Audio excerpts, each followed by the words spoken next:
How to add OPTIC HYPNOTIZE background in DaVinci Resolve. Go to the Fusion page. From Effects panel, expand Templates, expand Fusion, and click on Background. Drag optics into composition and make sure that the Media Out node is created automatically. If not, select Optics node, press Shift plus space, search for Media Out, and add it. Now we have this nice background. Select the Optics node, and change the speed to your liking.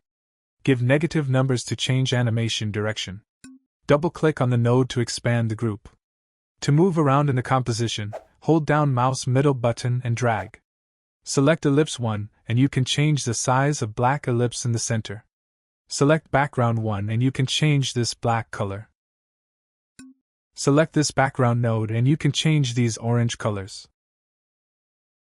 Select this background node and you can change these white colors.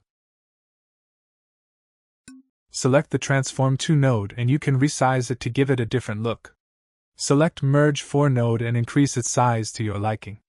Once you're happy with the result, go back to the Edit page and change composition duration to your liking.